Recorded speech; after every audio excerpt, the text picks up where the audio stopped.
Hello students, मैं ललित स्वागत करता हूं आप सभी का आपके अपने यूट्यूब चैनल एग्जाम्पल्स में।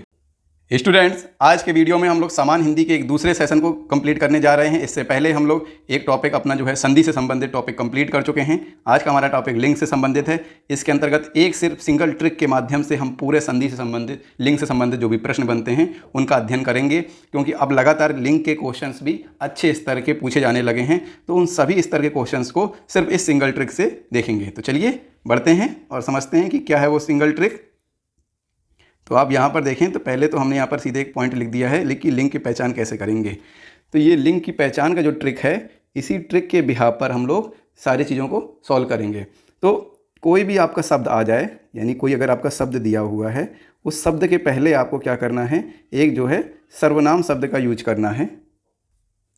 तो ये रहा आपका सर्वनाम शब्द। आप जैसे ही लगा देंगे तो इससे क्या हो जाएगा कि आप किसी भी शब्द की पहचान कर सकते हैं। अब ये सर्वनाम शब्द क्या होते हैं, तो इसमें जैसे मेरा, यहाँ पे आप लिख सकते हैं किसी शब्द के आगे मेरा, मेरी, तुम्हारा, तुम्हारी, ठीक है। इसी प्रकार से उसका, उसकी, जिसका, जिसकी, इसी प्रकार से जितने शब्द हैं, हमारा, हमारी, ये सारे शब्द यानी आपका, आपकी, ये शब्द लगा करके आप उस किसी भी शब्द के पहले लिंग की क्या है पहचान कर सकते हैं, सिर्फ इस सिंगल ट्रिक के माध्यम से। अभी हम क्वेश्चन सॉल्व करेंगे और देखेंगे कैसे क्वेश्चंस को सॉल्व करते हैं। इसके साथ साथ में एक बात और आपको मैं बता दूं कि कुछ और बिंदु भी होते हैं जिनको हमें याद करना होता है। ये बिंदु कौन से हैं, तो जैसे ये आप देख रहे होंगे यहाँ पर पुल्लिंग के संबंध में दिया हुआ है, ये बात कही गई है पुल्लिंग के संबंध में, और इसमें कुछ बातें बताई गई हैं कि ये स्थितियाँ हैं तो आपका पुल्लिंग शब्द ही होगा। जैसे समय सूचक शब्द होता है, तो अगर महीने की बात कही जा रही है, दिन की बात की जा रही है, घंटे की बात की जा रही है, मिनट और सेकेंड की बात की जा रही है, तो ऐसी स्थिति में आपका पुल्लिंग शब्द ही आएगा, यानी वो जो पहचान होगी लिंग की वो पुल्लिंग के रूप में होगी। यानी किसी महीने का नाम कह दे, सितंबर, अक्टूबर, नवंबर कह दे, यानी सोमवार, मंगल, बुध कह दे, तो ये सारे के सारे आपके समय सूचक शब्द किस में हो जाएंगे, पुल्लिंग में आ जाएंगे। इसके बाद आता है ग्रहों का नाम। तो जो 9 ग्रह हैं ये आपके थोड़ा सा अलग है। यहाँ पे ये नोटिस करें, सूर्य और चंद्रमा को यहाँ रखा गया है, पृथ्वी को बाहर देखी कर दिया गया है, इसी प्रकार से सोमवार और रविवार को भी बाहर कर दिया गया है, मंगल, बुध, बृहस्पति, शुक्र, शनि 5 ये रखे गए हैं, राहु, केतु रखे गए हैं, और सूर्य और चंद्रमा को रखा गया है। तो ये आपके इसमें आ जाएंगे। जबकि वैसे आप जब पढ़ते हैं तो जो ज्योग्राफी और साइंस में क्या पढ़ा जाता है, सूर्य एक हमारा क्या है, तारा है, ठीक। इसके बाद हमारा क्या होता है, चंद्रमा हमारा उपग्रह हो जाता है। फिर पर्वतों के जो नाम हैं, देशों के नाम हैं, ये सारे के सारे किस में जाएंगे, पुल्लिंग शब्दों में आ जाएंगे। चलिए इसके बाद देखते हैं जो आपके द्रव्यवाचक शब्द होते हैं। ध्यान रखिएगा स्टूडेंट कि जो आपके द्रव्यवाचक शब्द हैं, यानी जो भी चीज़ आप छू सकते हैं, गिन सकते हैं, तौल सकते हैं, ये सारे के सारा हमारा द्रव्य में आ जाता है। द्रव्य में यानी चाहे वो कोई भी वृक्ष हो, चाहे आपका तेल हो, पानी हो, घी हो, कुछ भी हो, सब का सब इसके अंतर्गत आ जाएगा। चावल, जौ, बाजरा, ये सब कुछ आ जाएगा। मनुष्य का शरीर के अंग, हीरा, मोती, ठीक है, ये सब आ जाएंगे। इसके साथ नदियों के देखिए जो नाम होते हैं वो आते हैं आपके किस में आते हैं, वो आते हैं आपके स्त्रीलिंग में, तभी उनकी अलग चर्चा करेंगे। फिर आते हैं हम लोग, ये आपके द्रव्यवाचक शब्द हो गए, पुल्लिंग के अंतर्गत आते हैं। अब जरा हम लोग स्त्रीलिंग शब्दों की चर्चा कर लेते हैं। तो स्त्रीलिंग में क्या आ जाएगा, स्त्रीलिंग में आ जाएगा आपकी नदियों के नाम, जितनी भी नदियां हैं, चाहे गंगा, यमुना, सरस्वती, ये सारी की सारी चीज़ें। कुछ अपवाद हैं, जैसे ब्रह्मपुत्र नदी होगी, सिंधु नदी, उसकी भी हम आगे चर्चा करेंगे। तिथियों के नाम, प्रथमा, द्वितीया, तृतीया, चतुर्थी, इस तरह से एकादशी, द्वादशी, ये सारी की सारी तिथियाँ। 27 नक्षत्र होते हैं, इनके भी नाम, जैसे अश्विनी नक्षत्र, रोहिणी नक्षत्र, तो ये सारे के सारे 27 नक्षत्र स्त्रीलिंग के अंतर्गत आते हैं। शेष जितनी भी भाषाएं होती हैं दुनिया भर की, सारी भाषाएं, बोलियां और उबोली लिपि, चाहे ब्राह्मी लिपि की बात कर दें, चाहे वो आर्यमाइक लिपि की बात कर दें, खरोष्टी लिपि की बात कर दें, यूनानी लिपि की बात कर दें, सब कुछ इसके अंतर्गत आ जाता है। अब इसके बाद बढ़ते हैं आगे, तो आ जाते हैं हमारे अपवाद। अब क्योंकि ये मेन सेक्शन है, इतने आप टर्म याद कर लेंगे, तो इतने टर्म याद करते ही आप बिल्कुल 100% श्योरिटी के साथ एग्जाम में जाएंगे और हिट करके क्वेश्चन आएंगे। तो जैसे अभी मैंने बात कही थी आपसे, अभी थोड़ी देर पहले बात हुई थी ना हमारी, तो जैसे अरहर हो गया, मूंग हो गया, ज्वार हो गया, ये द्रव्यवाचक शब्द हैं। देखिए फिर भी ये किस में आ जाएंगे, ये आ जाएंगे आपके, ये आ जाएंगे, एक मिनट, स्त्रीलिंग में आ जाएंगे। ये होने के बावजूद क्या आपके द्रव्यवाचक शब्द होने के बावजूद इसमें आ जाएंगे।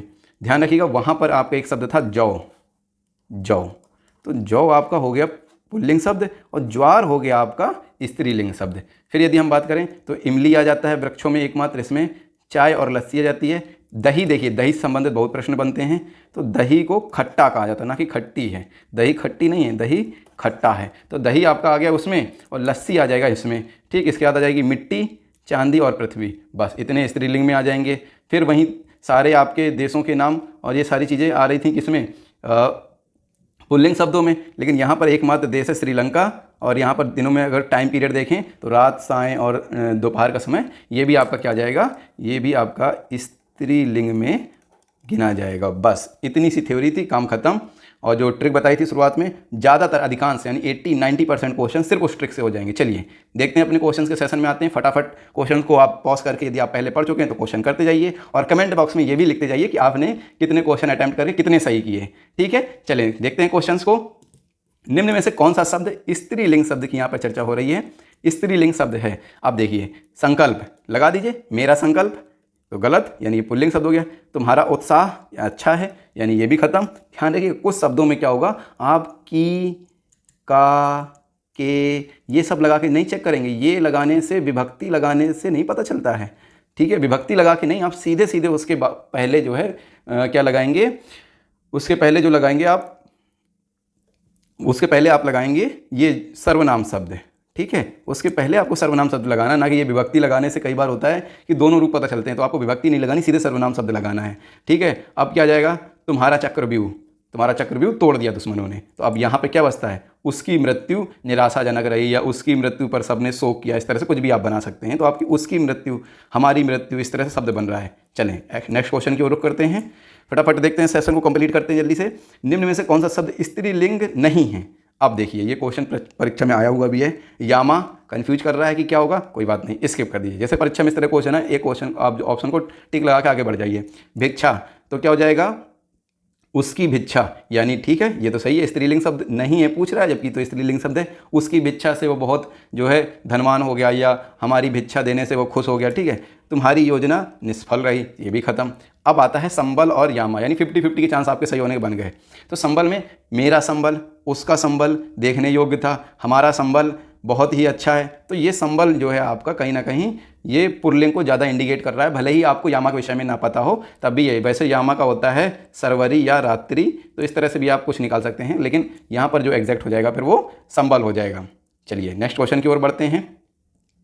निम्न में से कौन सा शब्द पुल्लिंग शब्द है? अब इसमें क्या कहता है, पूर्ति की बात कर रहा है, यानी उसकी जो पूर्ति थी, या उसकी जो पूर्ति थी, हमारी पूर्ति थी, वो ठप हो गई, यानी सही से काम नहीं कर पाई, तो खत्म। उसका विवाह, देखिए आ गया, उसका विवाह, यानी यही सही हो गया। फिर भी आगे देख लेते हैं। तुम्हारी अभिव्यक्ति से बहुत सारे लोग प्रसन्न हुए। ठीक है, हमारी छवि अच्छी है, यानी ये शब्द खत्म हो जाएंगे, और विवाह जो हो जाएगा वो सही शब्द हो जाएगा।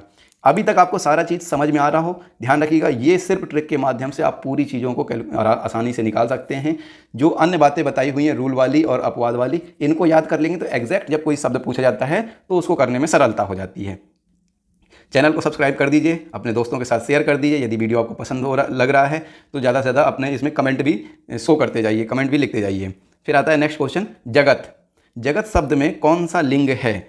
जगत शब्द में कौन सा लिंग है? एक बात मैं नोटिस करता हूँ कि आप जो है इस कंटेंट को बनाने में, आपको मैं बता दूँ, काफ़ी मेहनत लगती है, लेकिन आप लोग जो है ना तो इसको बहुत ज़्यादा फॉरवर्ड करते हैं और ना ही लाइक वगैरह करते हैं। तो प्लीज़ लाइक करते जाइए, चैनल को सब्सक्राइब अगर अभी तक नहीं किया है तो सब्सक्राइब कर लीजिए, क्योंकि इसमें पेट, यूपी पुलिस और एसएससी जीडी, इनको ही फोकस करके जो आपकी हिंदी, जीके, जीएस आती है उसको टारगेट करके मैं पूरी कंप्लीट धीरे धीरे कोर्स कंप्लीट कराऊंगा। आपके पेट के एग्जाम से पहले सारा कंप्लीट हो जाएगा। तो कृपया करके चैनल से जुड़े रहिए और भी अपने दोस्तों के साथ शेयर करते रहिए। तो जगत शब्द में कौन सा लिंग है? ठीक है, जगत में पुल्लिंग है, नपुंसक है, स्त्रीलिंग। तो हमारा जगत, यही तो हम लोग कहते हैं, हमारा जगत या उसका जगत, तो बस पुल्लिंग शब्द हो जाएगा। या अच्छा जगत, अच्छी जगत थोड़ी ना होता, अच्छा जगत होता है। फिर इसके बाद देखते हैं कौन सा शब्द में स्त्रीलिंग नहीं है। अब देख, मैं आपसे बार बार एक बात को कहता हूँ, ये आप अंडरलाइन कर लिया करिए पेपर में, क्या चीज़ पूछी गई है, स्त्रीलिंग पूछा गया या स्त्रीलिंग नहीं है। स्त्रीलिंग नहीं है इसका मतलब है 3 शब्द स्त्रीलिंग होंगे, एक शब्द नहीं होगा। तो अच्छी छात्रा है, यानी ये तो खत्म।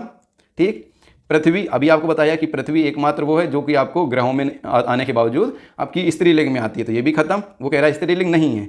हमारी वधु, ये भी खत्म। उसका जीवन, बस अब आपके सामने गाना आ गया, मेरा जीवन कोरा कागज कोरा ही रह गया। तो अभी हमारा तो कोरा कागज है नहीं, अभी बढ़िया भरा हुआ है। आगे बढ़ते हैं, ठीक है। चलिए मुस्कुराते रहिए और लाइक बरसाते रहिए। तो कौन सा शब्द स्त्रीलिंग शब्द, स्त्रीलिंग सूचक है? आप देखिए इसमें कह रहा है, यानी 3 शब्द ऐसे होंगे जो पुल्लिंग होंगे और एक शब्द जो होगा वो स्त्रीलिंग होगा। तो इसमें क्या आ जाएगा, हलवाई, वह अच्छा हलवाई है, तो ये खत्म। फिर ईसाई, यानी धर्म की बात कर रहा है, तो ये भी खत्म हो जाएगा, पुल्लिंग में आ जाएगा। फिर कसाई यानी वो भी अच्छा कसाई है, या मेन जो क्या है बढ़िया कसाई है। तो तुम्हारी सफाई से सब प्रसन्न हो गए, यानी तुम्हारे ये सफाई वाले काम से, हमारी सफाई से सब खुश हो गए। तो ये आपका स्त्रीलिंग सूचक शब्द हो जाएगा। नेक्स्ट क्वेश्चन की ओर बढ़ते हैं। कौन सा शब्द पुल्लिंग सूचक है? कौन सा शब्द पुल्लिंग सूचक है? तो पुल्लिंग में क्या जाएगा? मिट्टी, टोपी, पानी, नदी, यानी वो तो अच्छी मिट्टी है तो ये खत्म। फिर टोपी, तो अच्छी टोपी लगाए हुए है, या हमारी टोपी, ये भी खत्म। पानी, ये भी होगा नहीं। फिर पानी में पानी क्या हो जाएगा? पानी के बाद इसमें आ जाएंगे अच्छा पानी है और तुम्हारी नदी, तो ये खत्म। तो पानी यहाँ पे आंसर हो जाएगा। ठीक है, इसके बाद बढ़ते हैं। यहाँ ध्यान देंगे, पानी हो जाएगा आपका, पुल्लिंग में नदी नहीं आएगी, नदी तुम्हारा उस पर हो जाएगी। ठीक है, चलिए नेक्स्ट क्वेश्चन की ओर बढ़ते हैं। तो नेक्स्ट क्वेश्चन आपका ये आ गया, वह शब्द कौन सा है जिसका लिंग या वचन नहीं बदलता? अब देखिए वचन तो अभी मैंने आपको नहीं पढ़ाया है, फिर भी थोड़ा सा समझ लेते हैं यहाँ पर। आलसी, तो इसका जो लिंग बदल जाएगा, आलसी का आलस्यनी हो जाएगा, यानी ये खत्म। वह कौन सा शब्द है जिसका नहीं बदलता, वो बताना है। तो लिपि से लिपियाँ हो जाता है, ये भी खत्म। दीवार से दीवारें हो जाता है। अब देखो वचन में पता चलता है दीवारों भी होता है, दीवारें भी होता है, लिपि भी होती है, लिपियाँ भी होती हैं बहुवचन में, और लिपियों भी होती है। तो जब हम लोग वचन वाला टॉपिक पढ़ेंगे तब ये पढ़ेंगे कि क्या लिपि से लिपियाँ बहुवचन होना ज़्यादा सही है या लिपियों ये बहुवचन होना ज़्यादा सही है। ठीक है, तो आप उसके लिए वेट करिए, मैं उस वचन वाले टॉपिक में इस विषय को क्लियर कर दूंगा क्वेश्चन की प्रैक्टिस के साथ। तो आखिरी हमारा बचा भाई आंसर हो जाएगा, फिर भी देख लेते हैं। तो इसमें क्या हो जाएगा? जल का कुछ नहीं परिवर्तित होगा, ना तो वचन परिवर्तित होगा और ना ही लिंग परिवर्तित होगा। इसके बाद बढ़िए नेक्स्ट क्वेश्चन की ओर। अच्छा क्वेश्चन है, इसको देखें। सही पुल्लिंग और स्त्रीलिंग, यानी एक पुल्लिंग होगा एक स्त्रीलिंग। प्रौढ़ से प्रौढ़ा, ठीक है। फिर भावज से भौजाई, यानी भावज भौजाई तो होता नहीं है, भाई भौजाई होता है, यानी ये खत्म। मान लीजिए ऊपर वाला आपको नहीं आता तभी कोई बात नहीं। कौवा से कौवी नहीं होता है, बल्कि कौवा का मादा कौवा हो जाता है। क्या हो जाता है? मादा कौवा। बहुत सारे ऐसा होता है, जैसे मगरमच्छ है, मगरमच्छ की यदि हम बात करें तो मगरमच्छ की जगह क्या हो जाएगा? मादा मगरमच्छ हो जाएगा। ठीक है, तो ये आपको ध्यान रखना है। फिर राक्षस से क्या होता है? राक्षसी नहीं होता है, राक्षसनी होता है, राक्षसनी होता है। तो ये भी खत्म, ये भी खत्म, ये भी खत्म। तो प्रौढ़ का प्रौढ़ा हो जाएगा। ये आंसर आ गया। इस तरह से क्वेश्चन आप निकालना सीखिए। आप किसी भी क्वेश्चन में, मैं गारंटी ले रहा हूँ हिंदी के, मेरे खुद के एग्जाम के एक्सपीरियंस है, मैंने बहुत सारे एग्जाम जिनमें हिंदी पूछी जाती है, पूरे क्वेश्चन 25 में 25, 20 में 20, 50 में 50 या 50 में 49 क्वेश्चन मैंने खुद सही किए हैं एग्जाम में। मैं इन्हीं ट्रिक का यूज करता हूँ जब क्वेश्चंस में मान लीजिए ऐसे 2-4 क्वेश्चन पेपर में होते ही हैं जो फंसाने के लिए रखे जाते हैं, कन्फ्यूज करने के लिए रखे जाते हैं। तो जब आप किसी क्वेश्चन में फंस जाएं तो इसी तरह से आप उसके ऑप्शन को एलिमिनेट करके बढ़ सकते हैं आगे। हम धीरे धीरे इसी एलिमिनेशन टेक्निक को और यूज करेंगे ताकि आप इसमें एक्सपर्टीज आ जाए आपकी। नेक्स्ट क्वेश्चन की ओर बढ़ते हैं, जो कि हमारा लास्ट प्रश्न है। किस विकल्प में एक भी शब्द स्त्रीलिंग नहीं है? किस विकल्प में एक भी शब्द स्त्रीलिंग नहीं है? चलिए ये देखिए जबरदस्त क्वेश्चन है, ये आपकी नॉलेज का टेस्टिंग। पानी, ज्ञानी, नानी। तो पानी, ज्ञानी और नानी, इसमें यही स्त्रीलिंग शब्द मिल गया, तो ये तो खत्म। फिर नदी, झील, सरोवर, ये भी खत्म क्योंकि इसमें नदी मिल गया। मान लिया हमें पता ही नहीं है, तब भी हम इतनी आसानी से निकाल सकते हैं। टोपी, मंगलवार, प्रतिपदा, तुम्हारी टोपी, काम खत्म। जबकि मंगलवार तो आपका पुल्लिंग है, लेकिन हमें एक भी शब्द कह रहा है स्त्रीलिंग नहीं है। तो अब देखें, दही, दही खट्टा होता है, यानी ये पुल्लिंग शब्द हो जाएगा। केला एक द्रव्यवाचक शब्द है, नींबू एक द्रव्यवाचक शब्द है, यानी ये आंसर हो जाएगा। तो इस प्रकार से आपने जो 10 इंपॉर्टेंट क्वेश्चन से लिंक से संबंधित वो देखे, किस प्रकार से एलिमिनेशन टेक्निक का यूज करके भी आप आंसर लग सकते हैं, ये भी आपने देखा। कौन सी वो ट्रिक है जिसके माध्यम से ये क्वेश्चंस को अटेम्प्ट किया जाता है और जो कुछ उसके अपवाद हैं वो भी देखे। तो ये कंप्लीट सेशन था लिंक से संबंधित। यदि आपको ये पूरा सेशन, पूरा टॉपिक अच्छा लगा हो तो इसको प्लीज़ मैं आपसे विनम्र निवेदन करता हूँ, लाइक कर दीजिए और अपने दोस्तों के साथ में शेयर करिए। ठीक है, इसी प्रकार से अपने जो इस एग्जाम पल्स चैनल है इसके परिवार को और आगे बढ़ाने में सहयोग करिए। Thank you for watching this video.